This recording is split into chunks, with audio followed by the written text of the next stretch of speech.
Good morning. I do apologize for being delayed on creating this Twitter tutorial, but I do hope that you do find the information that I provide to be helpful. So I'm starting off on my page, and one question that was asked to me was, how is it that you can get the most recent tweets and not just have everything all over your page? If you're on your home page, in the top right corner, there's they kind of look like stars, but if you click on it, it'll show you the latest tweets. So now mine should be set up to where the most recent tweet that has come out of anybody that I associate with shows that it was about 40 minutes ago, which I don't think that's correct. So let me try it again. See, let's go back to home and you'll see. So now it's showing me the most recent activity that has taken place, and someone has retweeted the fact that someone has received their Donors Choose rocket. So congratulations to Katie Mayfield. She has 2 projects that has funded so far this month, and that's the most recent information on my page. Okay, let's go over to the left corner. You have your home. You have where you can explore different hashtags. Notifications are always important. I am currently receiving notifications because I do have a book giveaway that's going on. But good news is they have retweeted that if you have any Donors Choose projects, please post them and tell me about them.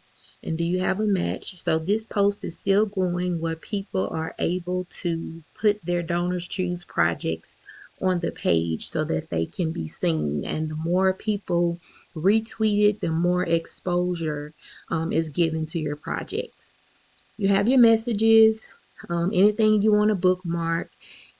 Lists are important. What you can do with your list is you can create your own list, and you can put in the list like the top 10 people or the top 15 people that you communicate with. And if you create a list with those people, you can click on your list and it'll be able to show you all of their most recent tweets. So that's one list that I have created. I really don't use the list that much, but I have kind of thought about using it more as I get involved with Twitter. Of course, there's your profile, and I have some advice that I'm going to give shortly, but you always want to make sure that you have a picture on your profile. And if you are a teacher or educator, you also want to make sure you include that somewhere in your bio. Um, there are times when people create their Twitter accounts and they don't put anything in the bio section, so most people don't know anything about you. But what I can say is that if you put teacher or educator in your bio, you are more than likely going to receive open arms from the education community because they'll know that you are related to education. So again, I just had a notification and there was another retweet. So I always go through my notifications. I think that's pretty much all I want to show you on here. I know that was one question, so I'm going to go back home. And the question I remember being asked is, how do you get the most recent tweets? Here it'll show me the top tweets now, but earlier it would show me my most recent tweets. So see latest tweets instead. So I'll click on that one. And it brings me whoever CC is retweeting away. And so that's what I have that's most recent is some retweets. So if you do have any other questions pertaining to Twitter, please feel free to ask me, and I'll be more than happy to answer for you. I did go through how you find your most recent tweets, and how you can, let's get my mouse going, how you can explore, um, say for instance, we want to search for anything that's pertaining to educators. So we'll search educators and see what the top tweets are. Here you can see the most recent tweets about education. Here it will show you people that you can add who are related to the education field. Here will show you any photos that have been attached with educators, and then that one will show you any videos that have been attached to educators. So that's how you use the explore button, but I don't really use that much.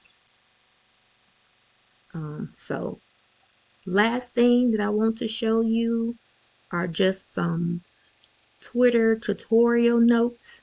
I always have a friendly username, one that fits you, because once you actually join Twitter, they create a name for you, and sometimes that name may have 6 or 7 numbers behind it. So and I probably should go back and show you where you can go and create your own username so that it's user friendly and it fits you.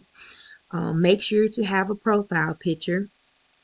That is important because most people are not going to follow you if you don't have a photo, and they're not going to follow you if you don't have a user-friendly name. In your profile, be sure to include that you are a teacher or educator. And if you want to get more personal, you can even add what subject or grade it is that you teach. A lot of times that's helpful because teachers look for other teachers that are teaching the same subject or the same grade as they are. So they like to connect that way. Add something about you that could make you come across more personable.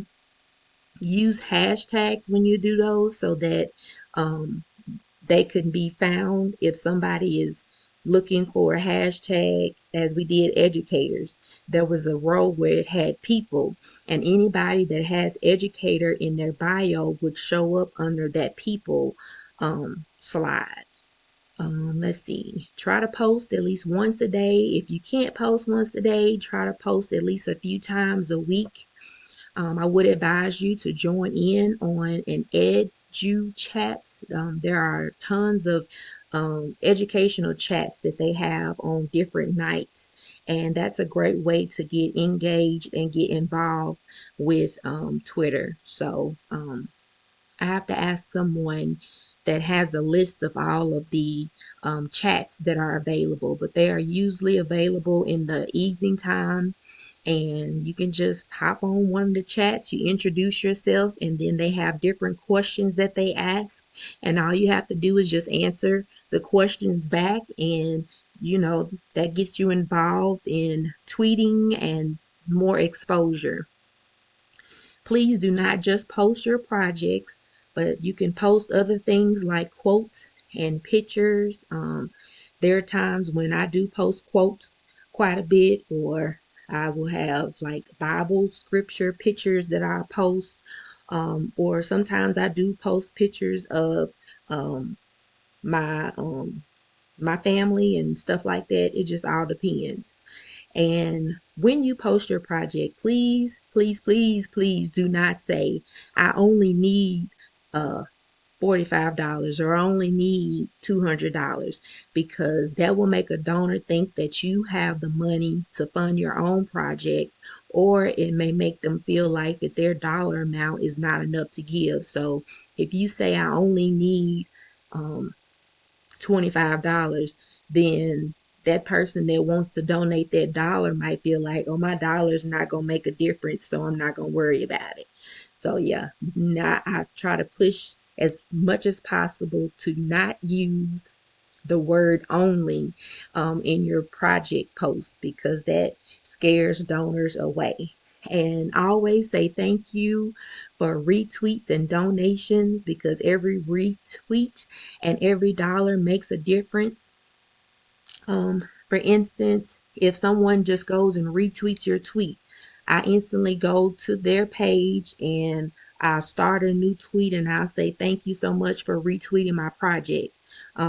When I did projects, but that's just something that I always recommend that you do. You thank people for their retweets, and a lot of times they'll notice that you thank them, and then they will go back and actually donate because you actually said thank you for retweeting. So, those are just some tips that I wanted to share. And again, if you have any other questions, please feel free to ask me, and I will be more than happy to answer them for you.